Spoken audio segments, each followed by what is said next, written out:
مسلمانوں کی فتح مکمل ہو چکی تو رسول اللہ صلی اللہ علیہ وسلم نے اہل مدینہ کو جلد از جلد خوشخبری دینے کے لیے 2 قاصد روانہ فرمائے۔ ایک حضرت عبداللہ بن رواحہ جنہیں آوالی یعنی بالائی مدینہ کے باشندوں کے پاس بھیجا گیا، اور دوسرے حضرت زید بن حارثہ جنہیں زیرین مدینہ کے باشندوں کے پاس بھیجا گیا۔ اس دوران یہود اور منافقین نے جھوٹے پروپیگنڈے کر کے مدینہ میں ہلچل بپا کر رکھی تھی، یہاں تک کہ یہ خبر بھی اڑا رکھی تھی کہ نبی علیہ السلام قتل کر دیے گئے ہیں۔ چنانچہ جب ایک منافق نے حضرت زید بن حارثہ رضی اللہ عنہ کو نبی علیہ السلام کی اونٹنی قصبہ پر سوار آتے دیکھا تو بول پڑا، واقعی محمد قتل کر دیے گئے ہیں، دیکھو یہ تو انہی کی اونٹنی ہے، ہم اسے پہچانتے ہیں، اور یہ زید بن حارثہ ہے، شکست کھا کر بھاگا ہے اور اس قدر مروب ہے کہ اس کی سمجھ میں نہیں آتا کہ کیا کہے۔ بہرحال جب دونوں قاصد پہنچے تو مسلمانوں نے انہیں گھیر لیا اور ان سے تفصیلات سننے لگے، حتیٰ کہ انہیں یقین آ گیا کہ مسلمان فتح یاب ہوئے ہیں۔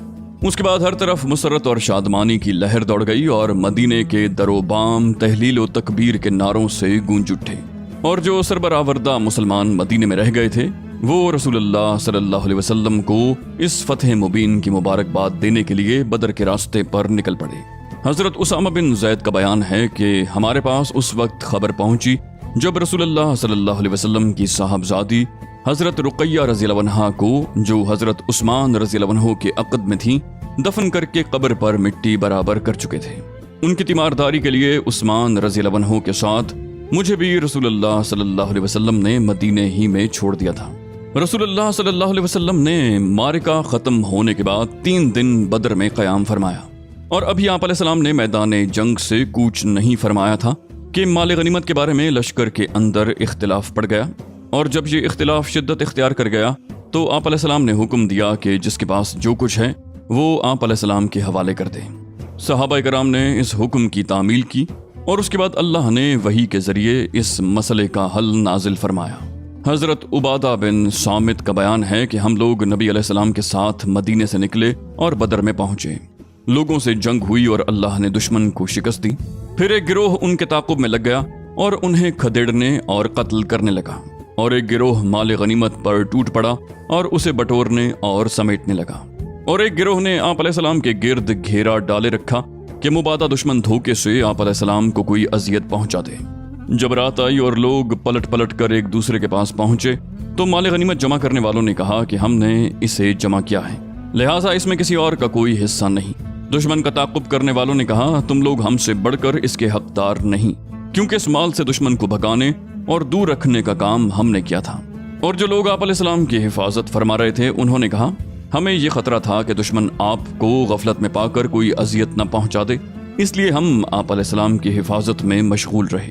اس پر اللہ نے یہ آیت نازل فرمائی، لوگ آپ سے مال غنیمت کے متعلق پوچھتے ہیں، کہہ دو غنیمت اللہ اور رسول کے لیے ہے، بس اللہ سے ڈرو اور اپنے باہمی تعلقات کی اصلاح کر لو، اور اللہ اور اس کے رسول کی اطاعت کرو اگر تم واقعی مومن لوگ ہو۔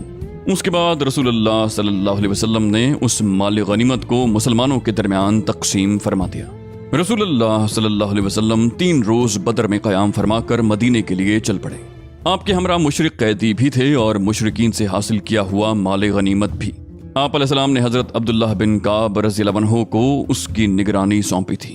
جب آپ علیہ السلام وادی صفرا کے درے سے باہر نکلے تو درے اور نازیہ کے درمیان ایک ٹیلے پر پڑاؤ ڈالا، اور وہیں خمس یعنی 5واں حصہ علیحدہ کر کے باقی مال غنیمت مسلمانوں پر برابر تقسیم کر دیا۔ اور وادی صفرا ہی میں آپ علیہ السلام نے حکم صادر فرمایا کہ نضر بن حارث کو قتل کر دیا جائے۔ اس شخص نے جنگ بدر میں مشرکین کا پرچم اٹھا رکھا تھا اور یہ قریش کے اکابرین میں سے تھا۔ اسلام دشمنی اور رسول اللہ صلی اللہ علیہ وسلم کی ایذا رسانی میں حد درجے بڑھا ہوا تھا۔ آپ علیہ السلام کے حکم پر علی رضی اللہ عنہ نے اس کی گردن مار دی۔ اس کے بعد جب آپ علیہ السلام ارق الزبیہ پہنچے تو عقبہ بن ابی معیط کے قتل کا حکم صادر فرمایا۔ یہ شخص جس طرح رسول اللہ صلی اللہ علیہ وسلم کو ایذا پہنچاتا تھا اس کا کچھ ذکر پیچھے گزر چکا ہے۔ یہی شخص ہے جس نے آپ علیہ السلام کی پیٹھ پر نماز کی حالت میں اونٹ کی اوج ڈالی تھی، اور اسی شخص نے آپ علیہ السلام کی گردن پہ چادر لپیٹ کر آپ علیہ السلام کو قتل کرنا چاہا، اور اگر ابو بکر رضی اللہ عنہ بر وقت نہ گئے ہوتے تو اس نے اپنی دانست میں آپ علیہ السلام کا گلا گھونٹ ہی دیا تھا۔ جب نبی علیہ السلام نے اس کے قتل کا حکم صادر فرمایا تو کہنے لگا، اے محمد،